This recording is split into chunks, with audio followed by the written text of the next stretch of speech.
Hey everybody, what are y'all doing? This is Cliffgoat, aka the boy KP, straight from the LV. Welcome to my YouTube video today, everybody. I know I don't upload on YouTube very often, but I think it's time that I finally gave y'all a YouTube video that is straight from yours truly. I want to give y'all 5 questions and answers that you may not already know already about yours truly, Cliffgoat. I want to try to connect with you, the audience out there, a lot better. Those of you out there in the hashtag Goat Army who tune in on a regular basis, whether you're watching me on YouTube, Twitch, or Mixer, I want to try to connect with you a little bit better. So here we go with 5 questions about Cliffgoat that I wrote down. I will take questions from you, members of the hashtag Goat Army, or anyone else out there at a later point in time, in which I will describe to you in the comments below. Or you can just join me on the Discord channel, which is also in the YouTube description below. The first question that I would like to pose, as well as an answer: who are your favorite sports teams? My favorite sports teams are any teams based out of the Dallas area. So if it's the Dallas Cowboys, the Dallas Mavericks, the Dallas Stars, the Texas Rangers, FC Dallas, and any other teams that I missed, like I think the Dallas Wings they're called Dallas, but they play in Arlington. Same thing with the Dallas Cowboys. They actually play in Arlington, but they originally played in Irving. Any team that's in the Dallas-Fort Worth area in the major pro sporting leagues, those are the teams that I support. And of course, I'm an Aggie, class of 2011. Texas A&M Aggies, baby. And Texas is now an Aggie school, not a Longhorn school. We're in the SEC. Texas Longhorns are not. TU, saw them off, baby. Question number 2: what's your favorite food to eat? This is actually a close judgment that I have to make between 2 genres, but there is a clear-cut winner for me, and that would be Texas barbecue. Why Texas barbecue? I guess you could say that's kind of partially how I grew up, is that I loved eating barbecue on either a daily basis or at a cookout on a weekend at someone's house. There's just something there's some allure that comes with eating Texas brisket. It's such a wholesome dish to eat. I mean, you have your beans, you have your brisket, you have your coleslaw, and any other sides that go along with that, pies, and your favorite soda or beer, you name it. It's just the whole the cavalcade of stars, if you will. They just go together better than any other genre of food that I've tried out there in the world today. And I do want to expand my tastes a little bit more beyond Texas, if you will, like actual Chinese food. Let's say if I travel to China or travel to Japan one day, or anywhere else like across the world, I'm open to change my mind, but I highly doubt that I will find a different genre that will supplant my love for Texas barbecue. Mexican food is a close second for me. Number 3, your favorite video games of all time. Growing up, my first official favorite video game was Earthbound for the Super Nintendo. I enjoyed playing as a young boy named Ness out of Own It in the year 1990X, as the time is branded during the prologue, if you will, of the game. And it just felt so 90s. It felt like my childhood in a sense. I mean, you're a young boy that grows up just outside of a small town, if you will, and everything is simple at the time. Got your dog, got your sister, and then you got your mom and dad just manning the fort, if you will. But the dad of Ness in the game Earthbound, he was never home. In fact, you never see Ness's dad during the entire adventure of Earthbound. And the game has like a magical twist, if you will, with the advent of PSI powers or PK powers, depending on where, I guess, the localization of where you learn about the game of Earthbound. And the adventure just takes you through twists and turns throughout the game that may be a 10 to 20 hour adventure, depending on how quickly you traverse through the game. and it winds up being a very fun adventure. And I'm glad the game came with a player's guide, because I don't know any other Super Nintendo game that came with a player's guide inside the box for free. And fortunate for me, I was able to rent Earthbound through one of 2 video game rental stores in one of my my childhood city growing up in Central Texas, and I was glad I was able to beat it, although I was never able to own the original cartridge as a kid. But then later on, I grew to like Legend of Zelda Ocarina of Time, which it's really a battle between that game and Earthbound as my #1 game of all time.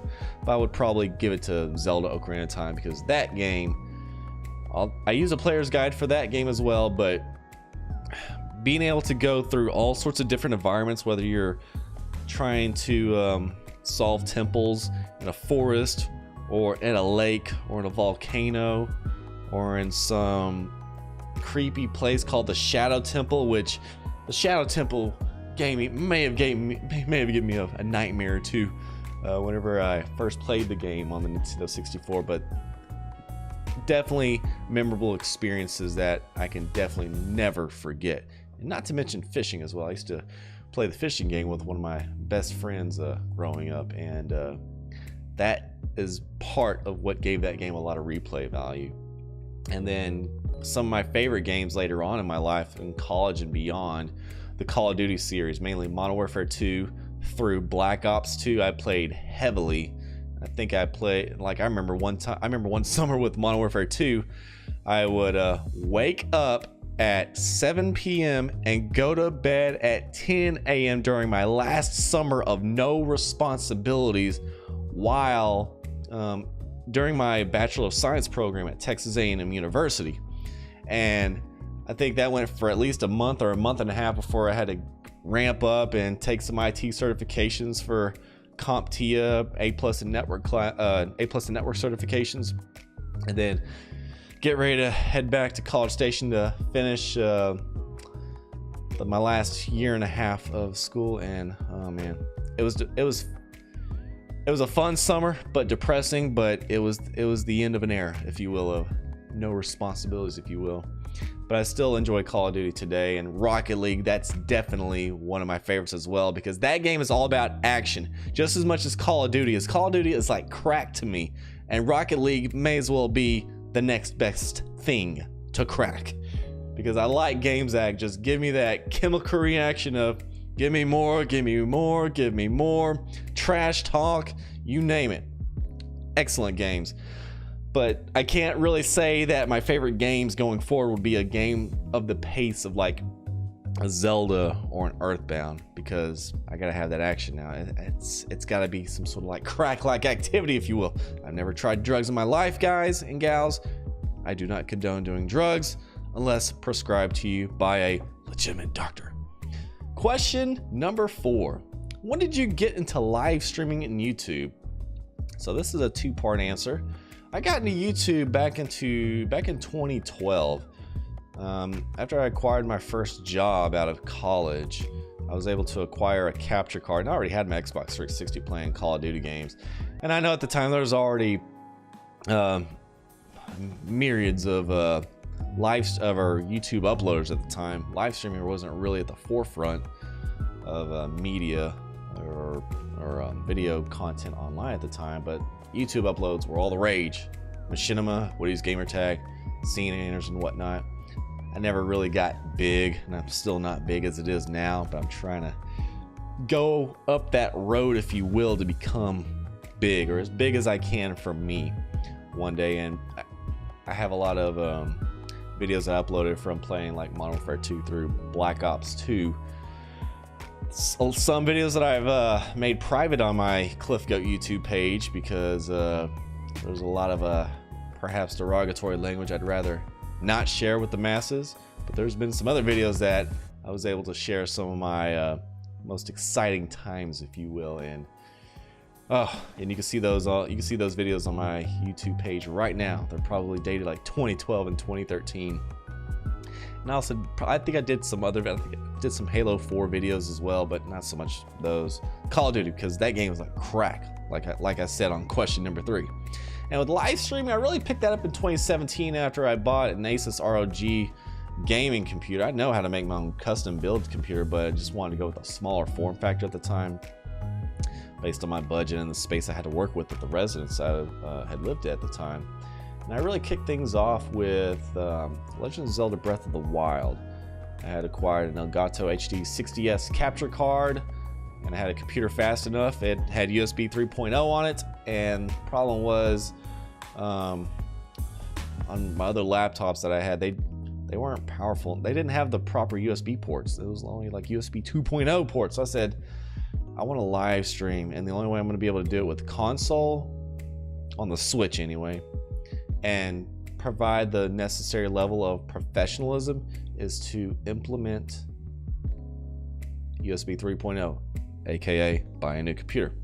So I was able to pull that off, and I was able to stream starting off on Twitch, and then eventually I moved over to Mixer later on that year, and I continued to stream a variety of games, including audio production and hopefully DJing here in the future. That's a skill I'm really trying to work on. And now I'm at a point now where I'm kind of where I used to use Restream.io to stream to multiple sites at once: Periscope, Twitch, YouTube, Mixer, and even Facebook, all at the same time. But I've gotten to a point where I've decided to just focus on one site at a time, and haven't really experienced much growth on any single one of those platforms enough to say, you know what, I'm gonna go for partnership level or something along those lines on one platform. Haven't really decided where I want to stick to yet. I feel like each platform has its necessary or has its utility, if you will.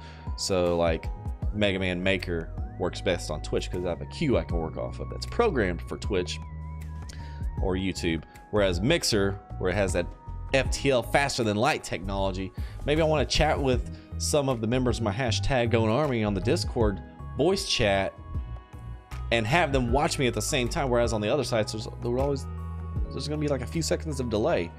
And so I'm trying to I'm not like pigeonholed, if you will, into one, so I like to spread the love, if you will. So, and I continue to stream today as regularly as I can, as other life objectives take me away and whatnot. Last question: what is your goal as a content producer? This is a loaded question. My goal as a content creator is to be someone who provides action, excitement, and epicness at all times. It's just like what Marshawn Lynch says, former NFL running back. I'm just about that action. Monster kill. And if you've been watching my live streams, that is my 1, 2, 3 punch, if you will, in the sound effects, because it's action all day, every day, baby. But in seriousness, I do want to be someone that you don't just watch stream or have content just to watch me do something, but you want to feel a thrill from doing it. It's just like whenever you go to watch a movie in the theater, you want to feel a thrill from watching that movie. Whether it's from a romance aspect, maybe you're someone who likes chick flicks, let's say like Titanic, let's say. Or maybe you're someone who enjoys the thrill of household names like the Avengers, right? You want to be able to have an experience that will keep you thoroughly entertained throughout the entire time of that production. So if I'm not doing that, then I'm not providing any kind of value that will keep you sticking around. Although that may not be the necessary threshold that I need to clear in order to ensure that you keep coming back for more. That's the kind of standard that I go for. I don't try too hard, if you will, to ensure that I meet that goal. I don't like stress over it too much, if you will. But basically how I synchronize that is that if I'm having fun, then I know you're having fun. And that's what I hope to bring to each and every one of you as you watch me here on the channel. Thanks everybody for tuning in to this very rare YouTube upload video. I hope you enjoyed it. Be sure to follow me on all the social media channels presented down below in the YouTube description, whether it's here on YouTube, Mixer, Twitch, Discord, Instagram, Twitter, Facebook, and beyond. Hope to see you all on the next YouTube video, live stream, or wherever beyond. And be sure to stay tuned because later on this week, I will be doing some live stream specials, maybe some vlogs. And I don't know if I should provide any details now, just stay tuned. Because there is some big event going on this week somewhere in the world of video games. And you probably know what I'm talking about. Thanks everybody for tuning in, everybody. This is Cliffgoat, aka the Boy KP Street from the LV.